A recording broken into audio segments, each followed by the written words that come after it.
बिस्मिल्लाहिर्रहमानिर्रहीम। नाज़रीन अस्सलाम वालेकुम। आप देख रहे हैं प्रोग्राम न्यूज़ लाइन विद अवाब। मैं हूं आपका मेज़बान अवाब चौधरी। नाज़रीन, आज के प्रोग्राम में बात करेंगे मशरिक़ वस्ता में जो जंग जारी है, इसमें कुछ अहम डेवलपमेंट्स हुई हैं। वो क्या डेवलपमेंट्स है?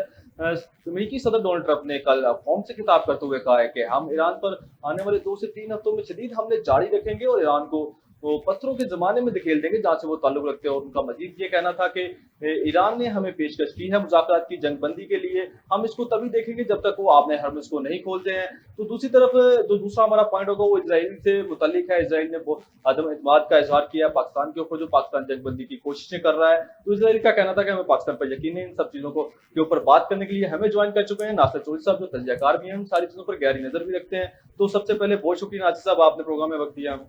जी, बहुत शुक्रिया। नासिर साहब, सबसे पहले ये बताइएगा, डोनाल्ड ट्रंप के जो बयानात आ रहे हैं, पहले वो ये कहते थे कि पाकिस्तान को दीगर ममालिक के साथ मिलकर मुज़ाकरात की बात करते हुए नजर आए, और अब उनका जो हालिया बयान है, हम आने वाले दिनों में ईरान पर शदीद हमले करेंगे, तो क्या कहेंगे, किस तरफ जाती नजर आ रही है सारी चीजें? बिस्मिल्लाहिर्रहमानिर्रहीम। बहुत शुक्रिया वक्त देने का। पहले तो मैं ट्रंप को सदर मानते ही नहीं, वो एक मसखरा है।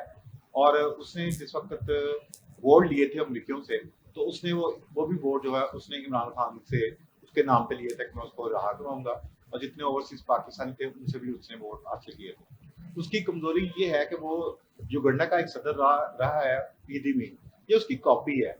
ईदी मीन का ये था कि वो भी मसला ही था, कभी उसने लेडीज सूट पहन के पार्लियामेंट में आ जाना, कभी साड़ी बांध के आ जाना, कभी उसने अपने मतलब आधी दुनिया का सदर खुद को बनाना। ये उसकी बिल्कुल वीडियो कॉपी है ये भी।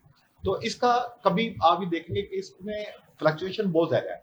एक बात किसी वक्त ये कह रहा है कि हम जंग बंदी की तरफ जा रहे हैं, कभी ये कह रहा है कि हम ईरान से मुज़ाकरा कर रहे हैं, कभी वो कह रहा है कि हम यूरेनियम हासिल करने के लिए आ रहे हैं, कभी वो कह रहे हैं जी मैं वहां का ईरान का खाम तेल हासिल करने के लिए आया हूँ।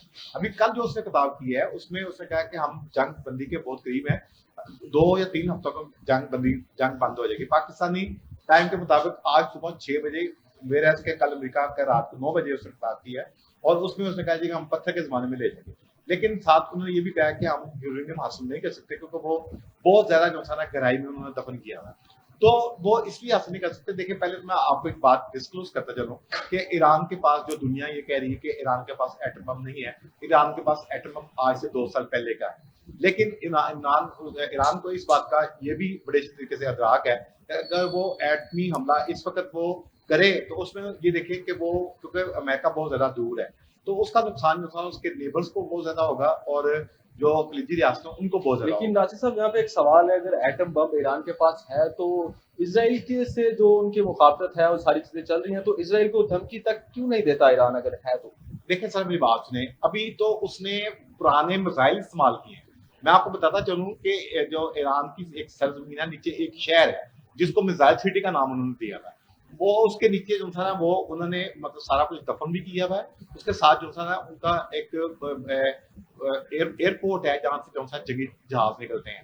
लोग कहते हैं कि ईरान के पास जो है वो उनकी वो नहीं है, फजाइया नहीं है। ऐसी बात नहीं है, क्योंकि उसने 40 साल तो उनको पाबंदी में हो गए। 40 साल तक जो था ना, आज तक रशिया ने, चाइना ने, अमेरिका ने, किसी भी मुल्क ने उनको जो था ना वो एटमी वार दिया, ना यूरेनियम दी, ना उनको जहाज दिए।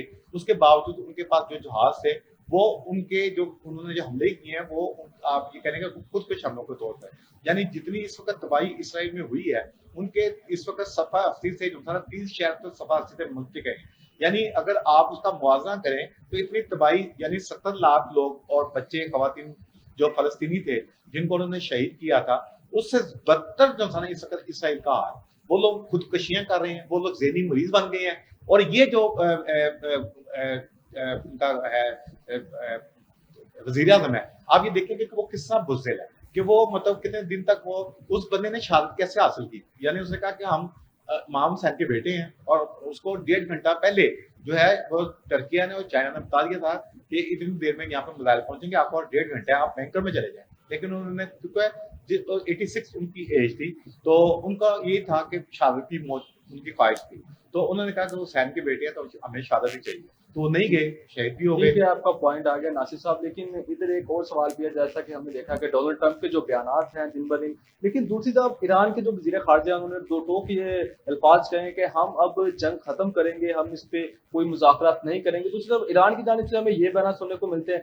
तो आखिर दुनिया में चल क्या रहा है, किस तरफ जाएंगे? और पाकिस्तान में इस वक्त इस टाइम किस जगह खड़ा है और क्या पाकिस्तान अगली लायमली होगी पाकिस्तान की, और पाकिस्तान को क्या फायदा होगा इन सारी चीजों से? देखिए, पाकिस्तान को कोई फायदा नहीं है, ठीक है।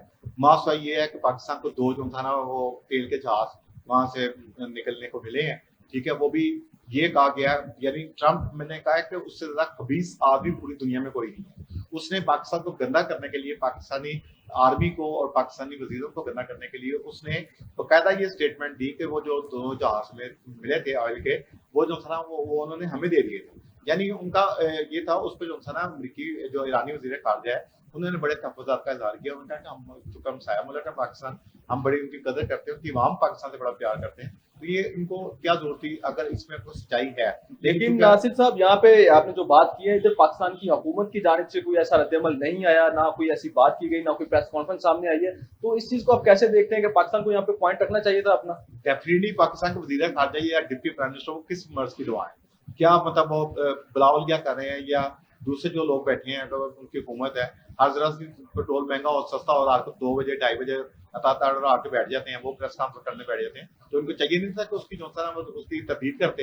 ये बकवास कर रहा है ट्रम्प। नासिर साहब, जब ट्रम्प शहबाज शरीफ साहब की बहुत ज़्यादा तारीफ़ें करते थे, तब तो यही हुकूमत के लोग बड़ी तारीफ़ें करते थे ट्रम्प की। जब ट्रम्प ने ये बात की है, तो क्या जवाब बनता था हुकूमत का कि उनको जवाब सर, इससे देते? पहले तो उन्होंने पाकिस्तान को छोड़े 1000 अरब डॉलर की जो मतलब सरमायाकारी अभी जस्ट 15 दिन पहले, जंग से 15 दिन पहले जो सऊदी अरब ने की है, उनके वली अहद शहजाद सलमान के साथ उसने क्या किया, उनके मतलब उसने जो बकवास की है वो मतलब उसके गले पड़ गई है। और वो बाकायदा एक इत्तेहाद बनाने के लिए जा रहे हैं, और उन्होंने कहा कि निकलो यहाँ से, उठाओ अपना बोरिया पे सर, हमें आपका ना तो अड्डों की जरूरत है। और तभी उन्होंने पाकिस्तान से 1 लाख फौजी मांगे हैं उन्होंने कि आप हमें तहफ़्फ़ुज़ दें। और वैसे भी पाकिस्तान का फर्ज है ये कि मतलब वो हरमैन शरीफैन और मक्का मदीना की जो है ना हिफाज़त, वो हमारा मतलब एक दीनी फरीज़ा भी है। लेकिन ये देखिए कि पाकिस्तान इस वक़्त 3 महासों पर खड़ा है। पाकिस्तान की जो है ना वो अफ़गानिस्तान के साथ जिसका कोई जवाब नहीं था, बिला जवाब जो है ना पाकिस्तान ने वो जंग छेड़ी। किसके कहने पे? ट्रम्प के कहने पे, क्योंकि उसको जो था ना वो वहाँ पर उसने घुसना है अफ़गानिस्तान में, और वो उसको एयर बेस चाहिए थी। वो उसका पता था कि पाकिस्तानी फौज ही है, वो कोई बताया। उन्होंने इतनी बमबारी की कि वो बेचारे वो सारे के सारे या मारे गए या वो भाग गए। लेकिन चूंकि इब्तदा उन्होंने की थी, पाकिस्तान का ये बनता था और पाकिस्तान ने उनको सही जवाब दिया। अब ये देखें कि इस वक्त जो पठानकोट है उसके साथ 175 प्यारे जो था ना वो भारत ने लाके खड़े कर दिए। और किसी भी देखें कंट्रोल लाइन पर इस वक्त शदीद झड़पें हो रही हैं। पाकिस्तान ने आज कल जो है वो अपना 2 उनके ड्रोन भी गिराए हैं, आज उनकी चौकियां कराई हैं, जिस पर वो जो इंडियन फौजी थे वो अपने लाशें छोड़ के वो भाग गए। तो ये जंग डेफिनेटली पाकिस्तान इंडिया की जंग होनी है। और दूसरा मैं आपको बताता चलूं कि ये जो नबी पाक सल्लल्लाहु अलैहि वसल्लम की जो हदीस है उसकी रोशनी में जो था ना वो इसराइल की तबाही पाकिस्तान के हाथों होनी है, वो ईरान के हाथों नहीं होनी। ठीक है। और पॉइंट आ गया नासिर साहब, हम ट्रम्प की तरफ ही जाएंगे। अमेरिका ने, जैसा कि हमने देखा कि पीछे ममालिक में उनकी उधर एयर बेसिस बनाई अपनी इस मद में कि हम आपको सिक्योरिटी करेंगे, पूरा सिक्योर करेंगे। तो अब आप कैसे देखते हैं, जब ईरान ने हमले किए हैं तो अमेरिका खुद वहां से भाग चुका है, तो आने वाले दिनों में अमेरिका के लिए कितनी मुश्किलात का सामना करना पड़ेगा? और सबसे बड़ा सवाल ये होगा कि सुपर पावर अमेरिका से जाती नजर आ रही है, और अगला सुपर पावर कौन होगा, क्या कहेंगे इसके बारे में? भैया, सुपर पावर तो मैं आपको बताता हूँ कि चाइना बन चुका है। दूसरा मैं आपको एक खबर ब्रेक करने लगा हूँ कि कल रात को अमेरिकी एस्टेब्लिशमेंट ने ट्रम्प से जो था ना अख्तियारात वापस ले लिए हैं। या अब इस वक्त उनका जो नायब सदर जो है उनके हाथ में है, और वो मे भी कि वो जंग बंदी का वो हुक्म दे दे। क्योंकि एक तरफ वो कह रहे हैं कि हम इसको जो था ना वो पत्थर के जमाने में ले जाएंगे, दूसरी तरफ उसने जो था ना ब्लैक वाटर को भी कह दिया है कि वो आप जो था ना वो ईरान पे पहुंचे बलोचिस्तान के रास्ते। एक देखें, जमीनी फौज बलोचिस्तान के अलावा किसी रास्ते से अंदर दाखिल नहीं हो सकती, तो वो तो पाकिस्तान की सरजमीन इस्तेमाल हो रही है। तो अब तो कहने वाला कोई एब्सोल्युटली नोट कहने वाला तो अंदर बैठा हुआ है, किसने कहना उनको एब्सोल्युटली नोट? लेकिन नासिर साहब, यहाँ पे पैट हैजिक है, अमेरिकी वुज़रा है, उनका ये कहना था कि हम ईरान पर फौजी कार्रवाइयां करेंगे, जमीनी कार्रवाइयां भी करने के लिए भी हमारे पास ऑप्शन मौजूद है, और आने वाले दिनों में हो सकता है कि हम ईरान में घुसकर अपने मकासद हासिल करें। सर, ऐसा नहीं होगा। ईरान के जो था ना, क्योंकि ईरान, मैं आपको बताता हूँ, वो इस वक्त जंग जीत चुका हुआ है। इस वक्त सेफ फेस सेविंग चाहिए ट्रम्प को, और वो चाहता है कि किसी तरीके से मैं अपनी जीत का ऐलान करके यहाँ से मैं निकल जाऊँ। कोई आगे जंग नहीं बढ़नी, लेकिन ये है कि ये हमले जारी रहने। आप ये देखें कि 15 मुल्कों के साथ अकेले ईरान ने मुकाबला किया है, और उनको अच्छा खासा सिर्फ घंटा लगाया।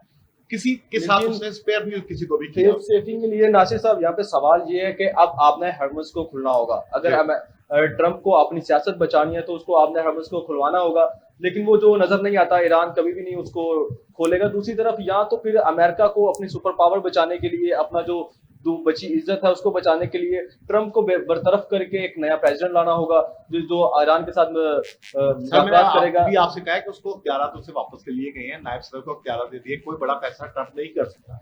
और ये अगर वो कहे ना कि जी हम उस पर एटम बम मार देंगे, ये वो सारा है, साथ में ये भी कह रहे हैं कि जी देखिए ईरान ने अभी तक एटम बम की ना तो बात की है, ना ही उन्होंने कहा जी कि हमारे पास एटम बम है। लेकिन मैं फिर आपको ये कह रहा हूँ, पूरे वसूख से कह रहा हूँ कि ये जो दुनिया जिस तरफ जा रही है, आप एक बात लिख लें कि सितंबर 2026 यहाँ से जो ना दवाई शुरू होगी और कम से कम जो ना 2 से 2.5 लाख लोग जो है वो सोना चांदी के पीछे नहीं भागेंगे, बल्कि वो राशनिंग के लिए साफ पानी से कैद की वजह से लोगों की मौत होगी। ये उसी तरीके से होगा जिस तरीके से एक मसनूई तरीके से जो था ना जिस वक्त ये कोरोना आया था तो लोगों की इतनी मौत हुई थी। अब ये दिखेगा कि 26, 27 और 28 ये इन दो जो अखबार में जो है वो लोगों की बड़ी अमवात होंगी। और मैं अपने पूरे पाकिस्तानी कौम को ये कहूँगा कि आप अभी से राशन करना शुरू करें, साफ पानी की और ग्रोसरी, ये काम आनी है। सोना चांदी आपके काम बिल्कुल नहीं आना। ईरान की जो करेंसी इस वक्त जितनी डिवैल्यू हुई है 0.68 है। आप ये देखिएगा कि जस्ट जैसे ही कोई जंग बंदी का ऐलान होता है, करना तो उसने है, सुन लेटर इसको वो आगे लेके नहीं जा सकता। इस वक्त बैकफुट पे ईरान नहीं है, इस वक्त वो इसराइल है और साथ अमेरिका है। वो तो यानी एक कंबल है, वो ट्रंप को नहीं छोड़ा, ट्रंप उसे जान छुड़ा रहा है, लेकिन ईरान कंबल बन गया उसके लिए कि वो मतलब उसके बावजूद वो कहते हैं कि जंग जो था ना वो हमारी शरायत पे बंद होगी। अब पहले वो उसने 10 शर्तें रखी, उसने वो 48 घंटे का टाइम दिया, उसके बावजूद उसने बमबारी की। उसके बाद फिर उसने 4-5 दिन का टाइम दिया। अभी उस दौरान भी आप देखें कि बमबारी जारी रही, दोनों तरफ से जारी रही, ये नहीं कि ईरान ने की, दोनों तरफ से इसराइल भी करता रहा। अब वो 1 महीने की बात कर रहा है, लेकिन उसने किसी भी वक्त जो ना इसमें अपनी जीत का ऐलान करके उसने निकलना है और अमेरिकी एस्टेब्लिशमेंट जो है वो उससे इस्तीफा ले लेगी। और 1 करोड़ लोगों ने जो था ना वो सड़कों पर निकल के ना सिर्फ अमेरिका बल्कि पूरा यूरोप जो नीटो ममालिक जो इसके साथ खड़े होते थे, उन्होंने जो था ना इसका साथ देने से इनकार कर दिया। और उन्होंने कहा कि अगर आपको तेल चाहिए जाके अपने बाजू के ऊपर जोर दे के आप वहां से तेल लें, तेल जो मिलेगा आप देखेंगे। ईरान की तो लॉटरी लग गई है जंग में, तबाही तो उनकी हुई है, उनकी आला क़यादत भी शहीद हुई है, इसमें कोई शक नहीं। और जो कौमें मतलब जो गुलाम नहीं होती, उनके लिए शहादत जो था ना एक रुतबा होता है, उनके लिए एक एजाज की बात होती है। और आप ये देखें कि जिस वक्त उनकी वालदा को बताया गया था उनके, तो वो उन्होंने कहा था कि मैं पहले 2 नफल पढ़ लूँ कि मेरा बेटा शहीद हो गया। तो जिनकी मतलब शहादत की जिनकी ख्वाहिश होती है तो वो कहाँ डरने वाले होते हैं। ठीक है नासिर साहब, आपका पॉइंट आ गया। नासिर साहब बात करेंगे, आपने हर्मस, आपका सबसे बड़ा ये सवाल है कि आपने हर्मस अगर खुलता है तो पाकिस्तान के लिए भी आगे मुश्किलात कम होती नजर आती हैं, पूरे खिता इसमें मुतासर हुआ। तो इसको सारी चीजों को अलग रख के आपने हर्मस के बारे में क्या कहेंगे, कब तक खुलती नजर आती है आपको? सर इस वक्त मतलब चंद एक ममालिक हैं जिनको जो था ना वो नहीं गुजरने दे रहे, जैसे भारत है, अमेरिका है, इसराइल है। और वो लोग जो कि मतलब अमेरिका के चक्के हैं उनको वो नहीं दे रहे। लेकिन मैं ये भी बता दूं कि टोटल आय जो था ना वो उसका सिर्फ 9% जो था ना मतलब वो ईरान के पास है। उसके अलावा जो था ना 41% जो था ना रशिया के पास है, अमेरिका के पास भी ठीक है, पॉइंट आ गया आपका। आपने कहा कि पाकिस्तान के जहाज आपने हर्मस से आ रहे हैं, तो पाकिस्तान में पेट्रोल की कीमत इतनी ज्यादा क्यों हुई? ये तो देखें, जो आपके पास पुराना तेल बढ़ा था आपने उसी पे जो था ना 55 रुपए लीटर बढ़ा दिया। अभी आप कह रहे हैं कि ईद पे जो था ना हमें जो समरी ओगरा ने भेजी वो 103 रुपए पेट्रोल की थी और 174 रुपए डीजल की थी। लेकिन कौम की बका के लिए उनकी ईद के लिए हमने खराब नहीं की। लेकिन अभी भी आप ये देखिएगा कि ये जो स्मार्ट लॉकडाउन की बात हो रही है, कभी वो हाँ है कभी ना। ये 3 छुट्टियां, अब कल जुम्मा हफ्ता है तो आज 3 छुट्टियां फिर है। लेकिन ताजरों में इसकी मुखालफत की कि स्मार्ट लॉकडाउन आप ना लगाएं, लेकिन आप पेट्रोल महंगी करते हैं। तो इनकी तो ये मतलब जिस वक्त जल्जला आता है, जिस वक्त कोई सैलाब आता है या कोई जंग होती है तो हमारी तो लेकिन नासिर साहब स्मार्ट लॉकडाउन की बात की तो यूरोप के काफी ममालिक में अब तक स्मार्ट लॉकडाउन लग चुका है, कई ममालिक में तो लॉकडाउन नाफिज कर दिया गया है। तो दूसरी तरफ बात यह है कि अब आईएमएफ ने भी एक शर्त रख दी है कि पाकिस्तान को में पेट्रोल की जो सब्सिडीज है वो खत्म कर दी जाएंगी, मजीद सब्सिडीज पेट्रोल के ऊपर नहीं दी जाएंगी, और वो जो सब्सिडीज थी वो सारी बेनजीर इनकम सपोर्ट के प्रोग्राम में शामिल की जा रही है। तो अब आम आदमी कहाँ जाएगा? सर आम आदमी की फिक्र किसको है? मुझे ये बताएं कि आज तक 77 साल हो गए, मतलब कब से जब से पाकिस्तान बना है, किसने मतलब कोई भी हुकूमत है कि उसने आवाम का सोचा गया है क्या? आज मतलब इस वक्त आप ये देखिए कि मुझे जो सबसे जो बुरहान नजर आ रहा है ना, वो आपके मुल्क में पानी का है। तो आप पानी इतनी तेजी से कम हो रहा है, सिर्फ 700 जो सा ना फुट तक जो सा ना सिर्फ पानी रह गया है। और अगले 4 से 5 महीने अभी आप देख लें कि आज भी, मतलब मैं आज की बात कर रहा हूँ कि पानी की और सुई गैस की दोनों की लोड शेडिंग हो रही है, और सिर्फ 2-3 घंटे के लिए पानी आता है, उसके बाद नहीं आता। लेकिन जिस वक्त आप सितंबर में होंगे तो आपको पानी की बूंद ही मिलेगी। दूसरा, भारत ने जो था ना वो पाकिस्तान के हर दरिया पर जो था ना वो बंद मारने का उसने ऐलान किया, वो डैम बना रहा है उस पर। और वो जिस वक्त चाहे वो पानी को एक गोली चलाए बगैर वो पाकिस्तान से जंग जीत सकते हैं। लेकिन ये है कि पाकिस्तान किसी भी हुकूमत ने, मतलब वो इस वक्त तवज्जो नहीं दी। हम तवज्जो देते रहे हैं कि ट्रेन बना लें, रोड बना लें, मेट्रो चला लें, ये वो। लेकिन मतलब जो चीजें बुनियादी थी, इसलिए हर हुकूमत की, किसी एक की नहीं, हर हुकूमत की सरकार को ये चाहिए थी कि पानी की तरफ, गुज़ार की तरफ, यानी मतलब मिसाल जनाब बाजवा साहब जो है वो मिसाल इसराइल की देते थे। नो डाउट कि इसराइल का ज़राअत का शोबा और उनका टेक्नोलॉजी का शोबा दुनिया में बहुत ऊपर है। हालांकि 1 करोड़ की आबादी है, यानी 57 इस्लामी ममालिक है, उनसे इतनी सी आबादी जो सा ना वो नहीं पकड़ी जा रही है। वो जो सा ना उसको जिस वक्त चाहे वो कभी लेबनान पर, कभी वो सीरिया पर, कभी वो ईरान पर, कभी शाम पर, कभी मतलब फलस्तीन पर, उसने छोड़ा के है। अब मैं बताऊं कि जो इस वक्त जो उनका टारगेट है ना वो है मस्जिद अक्सा को शहीद करने का, और वो इस पर पूरे तरीके से जो है ना वो उन्होंने इस पर हमला करना है। और ये बाकायदा जो है ना मतलब उस वक्त की जो हदीस है जो नबी पाक सल्लल्लाहु अलैहि वसल्लम की पेश हुई है वो सारी की सारी पूरी हो रही है। मैं एक बात आपको बताता जो कि ईरान तो तबाह हुआ है, अरब ममालिक का 3 मरतबा नबी पाक सल्लल्लाहु अलैहि वसल्लम ने जिक्र किया था कि अरब जो है ना वो तबाह होगा, ये भी होगा। इसमें कई ऐसी चीजें हैं, मतलब जो उन्होंने पेशगोई की थी वो भी सारी सच हो रही है। तो ये 15वीं सदी ही है जिसमें जो था ना मतलब क्या लेकिन मतलब ये तो अल्लाह को बहुत बेहतरीन लेकिन पता है नासिर कि साहब, किसमें यहाँ पे आने एक का और नहीं सवाल आने का। पैदा होता है। आपने कहा कि इसराइल मस्जिद अक्सा पर हमला करेगा, तो ईरान को भी हम साइड पे रखते हैं, हम पाकिस्तान की बात करते हैं। अगर वो हमला करते हैं तो पाकिस्तान का क्या मौकफ होगा, कि या फिर अब की तरह हम भी फिर यही बातें करेंगे, डिप्लोमेटिक चीजें को लेके आगे चलेंगे, या फिर एक अलग अंदाज से पाकिस्तान सामने देखिए आएगा? आप डॉक्टर सरार साहब की किताब उठा के देखिए तो उसमें उन्होंने कहा था कि इसराइल की जो मौत है वो पाकिस्तान के हाथों होगी। उन्होंने ईरान का नहीं कहा। ईरान के मतलब स्पान से और इनके मतलब जो कहा गया था कि काले झंडों वाला एक लश्कर निकलेगा और वो जो है यहूदियों को मारेगा। पाकिस्तान और ईरान का अलायंस होगा, ठीक है। और इसराइल की जो बर्बादी है वो एक्चुअल देखिए 70% तक जो है ना ईरान ने कर दी है इसमें। राग जो है कि मस्जिद अक्सा को उन्होंने शहीद कर नहीं देना, वो कब्जा किबला है पाकिस्तान का, पूरी दुनिया का, मतलब मुस्लिमा का। तो आप ये देखिए कि आने वाले वक्त में जो है वो दुनिया के नक्शों जो दुनिया का नक्शा है उसमें इसराइल और भारत का नाम जो था ना वो खत्म हो जाएगा। ठीक है ना, अच्छा आपका भारत के पॉइंट भी आ टुकड़े गया। होने, अमेरिका के भी होने, रशिया के हुए, इस अब अमेरिका की बारी है, अमेरिका के भी टुकड़े होने हैं। और आप ये देखिएगा सून और लेटर जो था ना, मैंने एक पेशगोई की भी है, वो ये है कि 27 जो अप्रैल है वो उस पे जो था ना ट्रंप की मौत हो सकती है 27 अप्रैल को ट्रंप की मौत हो सकती है। 2026 में। 2026 क्या 27 अप्रैल को ट्रंप की मौत हो सकती है। ठीक है, आपका पॉइंट आ गया नासिर साहब, एक आलमी सियासत में एक क्या सराहियां हो रही हैं कि रूस, चाइना और जितना भी मिडिल ईस्ट है, एक अलग ब्लॉक बनाने लगे हैं और यहाँ पे डॉलर्स में तजारत नहीं होगी। तो इसके ऊपर आप क्या कहेंगे, आने वाले वक्त में क्या ऐसा मुमकिन हो सकता है? ये बात किस हद तक सच साबित हो सर सकती है? देखिए और डॉलर को बचाने के लिए इस वक्त जो था ना ईरान ने जो इस वक्त जो वहां पर टोकन टैक्स लगाया हुआ है ना, वो तेल उनको दे रहा है जो चाइना की करेंसी में तेल खरीद रहा है, तो डॉलर को नहीं। डॉलर को बचाने के लिए जो था ना, आपको पता है कि 900 टन जो था ना दुनिया का सोना जो था ना वो अमेरिका हजम करके बैठा था, ठीक है। जिसमें वेनेजुएला का सबसे ज्यादा सोना था, और ट्रम्प ने साथ ही उनके प्रेसिडेंट को भी अगवा कर लिया, उनका सोना भी हजम कर लिया, तेल भी उनका वो सारा उठा के ले गए।